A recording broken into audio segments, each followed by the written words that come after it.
Alaikum 9 and metric class students. So 9 और metric class student, as you know that syllabus change हो गया है और 9 क्लास की तो पूरी बुक चेंज हो गई है।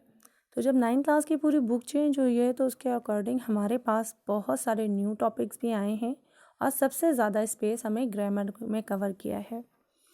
अब जो न्यू पैटर्न आया है बोर्ड ऑफ सेकेंडरी एजुकेशन की तरफ से, ये मॉडल पेपर है। हम आज डिस्कस कर रहे हैं मॉडल पेपर को। बेसिकली मॉडल पेपर में अब हमारा जो टोटल मार्क्स हैं वो 100 है। 100 मार्क्स का मतलब ये कि अब जितने भी हमारे पास क्वेश्चन हैं वो ज़्यादा मार्क्स कंज्यूम करेंगे, तो हमें प्रिपरेशन भी उसी के अकॉर्डिंग करनी है। हम प्रिपरेशन कैसे करें, खुद को असिस्ट कैसे करें? ज़ाहिर है कोरोना फैला हुआ है, छुट्टियां हैं, घरों में बैठे हुए हैं, सेंटर्स भी बंद हैं, क्या करें? तो फ़िलहाल इंग्लिश के लिए हम ये करेंगे कि सबसे पहले हम मॉडल पेपर को लेंगे और लेने के बाद मल्टीपल चॉइस क्वेश्चन यानी कि सेक्शन ए को डिस्क्राइब करेंगे। हम डिस्कस करते हुए इस बात का ख्याल रखेंगे कि हमारे पेपर को 3 हिस्सों में डिवाइड किया गया है। First section A, second section B और third section C. Section A में हमारे पास मल्टीपल चॉइस क्वेश्चन होते हैं, यानी कि choose the best answer, you can say that. इनके अब मार्क्स हैं टोटल 20। पहले ही 15 मार्क्स का आता था, अब 20 मार्क्स का आता है। हम तैयारी कैसे करेंगे? हम अपना पेपर पैटर्न लेंगे और लेने के बाद हम इन्हें एक एक करके रीड आउट करेंगे। जब हम रीड कंप्लीट कर लेंगे, अपनी रीडिंग कंप्लीट कर लेंगे, तो हम इसको कैटेगराइज करेंगे 3 पेपर्स पे। एक पेपर पे हम लिखेंगे प्रॉस, ठीक है, जिसमें हमारे चैप्टर्स इंक्लूड होंगे। जैसे फर्स्ट सेंटेंस देखें, the distance between Mecca to Medina and Medina, तो उस डिस्टेंस का आंसर मीन्स कि लास्ट सरमन का है। सेकंड देखें, the Urs of Shah Latif Bhitai's is held on year dash, तो आप किस ईयर में किस डेट पे हेल्ड किया जाता है, 14 सफ़र। तो इस तरह से हम हर चैप्टर का नाम लिखेंगे जो इन MCQs में मौजूद है। लेकिन हम एक और चीज़ का ख्याल रखेंगे कि हम जितनी भी यहाँ पर ग्रामर इंक्लूड है उस तमाम ग्रामर के टॉपिक भी साथ साथ लिखें। अब देखिए फॉर्मेशन ऑफ वर्ड भी इसमें आ रही है, पॉम्स भी इसमें आ रही हैं। 3 पेपर पेज का बनाने का मतलब ये कि एक पर आप तमाम टेक्स्ट के टॉपिक लिखेंगे, एक पे ग्रामर के टॉपिक और एक पे पॉम के टॉपिक लिखेंगे।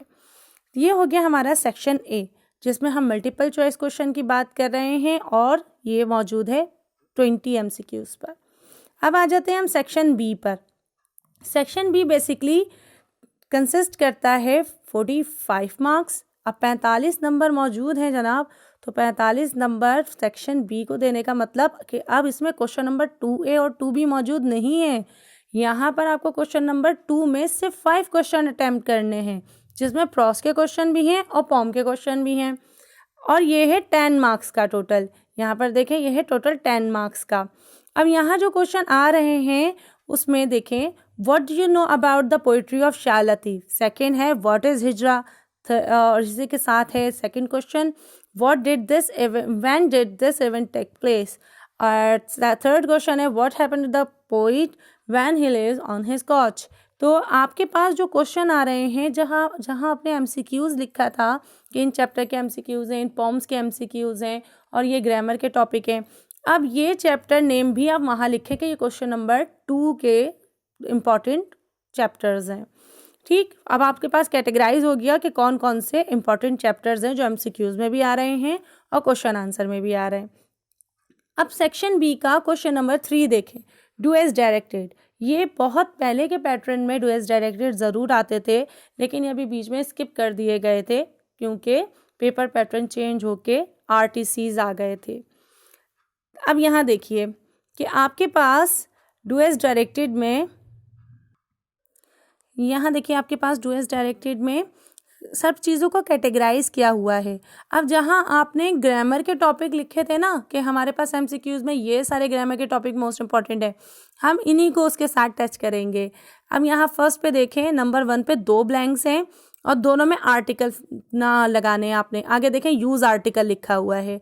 सेकंड में देखें, सेकंड में आपके पास फिर 2 ब्लैंक्स हैं, यूज़ प्रीपोजिशन लिखा है। थर्ड में देखें 3 ब्लैंक्स हैं और चेंज द वॉइस लिखा हुआ है। फोर्थ में देखें आपके पास ना पूरा सेंटेंस है और सेंटेंस के बाद लिखा है चेंज इनटू इंटेरोगेटिव, क्योंकि 9 के सिलेबस में ये वॉइसेस और kind of sentences, preposition, article, ये सारी चीज़ें मौजूद हैं। 4th पे देखें, आपके पास आगे लिखा हुआ है चेंज इनटू अफर्मेटिव। 5th में लिखा है चेंज इनटू अफर्मेटिव। 6th में आपके पास देखें लिखा हुआ है add a correct question tag. मैं ये तमाम क्वेश्चन टैग और काइंड ऑफ सेंटेंसेस, प्रीपोजिशन, ये सारी वीडियोस जल्द से जल्द बनाकर मैं अपलोड करूँगी ताकि आप लोगों को ये चीज़ भी क्लियर हो जाए। 7 में देखें आपके पास मौजूद है नरेशन, और 8 में आपके पास करेक्ट टेंस ऑफ वर्ब मौजूद है, 9 में पंचुएशन, 10 में प्रीफिक्स, और फिर उसके बाद सेंटेंसेस आ गए फ्यूचर कंटिन्यूअस, प्रेजेंट इंडेफिनिट और कंपाउंड सेंटेंस। कंपाउंड सेंटेंस की वीडियो मेरे पास यूट्यूब पर मैंने शेयर की हुई है, आप वहाँ पर देख सकते हैं। हमने एक बड़ा पार्ट जो है इस दफ़ा कंज्यूम किया है, indicate the parts of speech of the underline words. आपको पार्ट्स ऑफ स्पीच आइडेंटिफाई करने, इंडिकेट करने हैं। Means he always tries to work efficiently, she preposition, efficiently adverb. Pakistan is a wonderful country. Pakistan is a proper noun, and also wonderful is it's an adjective.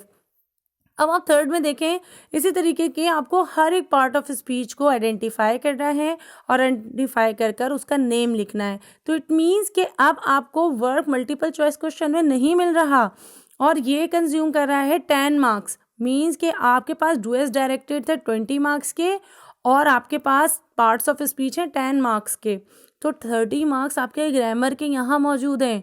Multiple choice question में already आप जो है वो 10 marks consume कर रहे हैं, तो 40 number का पेपर आपका ग्रामर बेस है। आगे देखें, आगे आपके पास 40 नंबर के अलावा 5 मार्क्स की आ रही है ट्रांसलेशन, जो कि सिंधी मीडियम के बच्चे सिंधी में ट्रांसलेट करेंगे, उर्दू मीडियम के बच्चे उर्दू में ट्रांसलेट करेंगे। हम बात करते हैं अब सेक्शन सी की। सेक्शन सी में देखें, हमने डिस्क्रिप्टिव फॉर्म पढ़ी थी और हमने डिस्क्रिप्टिव राइटिंग भी पढ़ी है। आपके पास क्वेश्चन नंबर 6 बेसिकली डिस्क्रिप्टिव है। Suppose you went to an educational trip with your classmates. Something very interesting happened during the trip. You were a class representative and were given the instruction to write the indicate incident in detail along with the brief picture of the whole trip. Means के आप अपनी ना जो आपके पास incident हुआ है आप उसकी ब्रीफ पिक्चर माइंड में जो है वो एक स्टोरी नरेट करें और उसको डिस्क्रिप्टिव फॉर्म में लिखें। सेकंड ये कि आपके पास इसके साथ ऑप्शन है ऐसे का, ये देखें और के साथ ऑप्शन है कि या तो ऐसे लिख लें या ये डिस्क्रिप्टिव राइटिंग लिख लें। 7 क्वेश्चन में आपके पास एक एप्लीकेशन है और उसके साथ लेटर की चॉइस है। अच्छा, सेकंड ये कि आप ये गौर से देखें कि ऐसे हमारे पास 10 मार्क्स का है और आपके पास एप्लीकेशन भी 10 मार्क्स की ही है, तो इट मीन्स कि आपको 40 नंबर वहाँ से और 45 नंबर 45 नंबर्स आपके ट्रांसलेशन को मिलाकर हो गए। 10 मार्क्स 55 मिलकर ना ऐसे आ गया और 10 मार्क्स जब इंक्लूड हुए आपके एप्लीकेशन के तो ये 65 बन गए। अब एक लास्ट क्वेश्चन आपके पास बिल्कुल चेंज आ गया है, इस दफ़ा पैसेज आ गया है और पैसेज है 15 मार्क्स का, तो 65 + 15 80 मार्क्स बनते हैं टोटल। तो अगर आपने पेपर करना है और आप पेपर क्लियर करना चाहते हैं तो आपको सबसे ज़्यादा फोकस ग्रामर पे करना पड़ेगा इस दफ़ा। आप देखें यहाँ पे पैसेज मौजूद है और पैसेज के साथ आपके पास सारे क्वेश्चन विथ ऑप्शंस मौजूद हैं, लेकिन इनके अलावा क्रिएटिव राइटिंग, डिस्क्रिप्टिव राइटिंग भी मौजूद है, जैसे क्वेश्चन नंबर 6, 7 और 8। क्वेश्चन नंबर 8 एक न्यू क्वेश्चन है जो कि 4 मार्क्स का है। यहाँ देखें इस मार्क डिस्ट्रीब्यूशन भी है आपके पास। ये क्वेश्चन नंबर 4 मार्क्स का है, इसको कहते हैं प्रीसी बनाना। प्रीसी मीन्स खुलासा, कि आपको प्रीसी कैसे बनानी चाहिए, आपको एक अच्छे पैराग्राफ का खुलासा कैसे करना चाहिए। मैं प्रीसी की भी वीडियो जल्द से जल्द अपलोड करना चाहूँगी ताकि आप लोगों को वो भी माइंड क्लियर हो जाए। तो ये हमारे पास अभी टोटल 100 मार्क्स का पेपर जो है वो मैट्रिक बोर्ड ऑफिस ने हमें रिलीज़ करके दिया है, मॉडल पेपर दिया है। इसके अकॉर्डिंग हमें तैयारी करनी है और तैयारी करने के बाद हमें खुद असिस्ट करना है कि कौन कौन से टॉपिक्स हमारे तैयार हो गए हैं।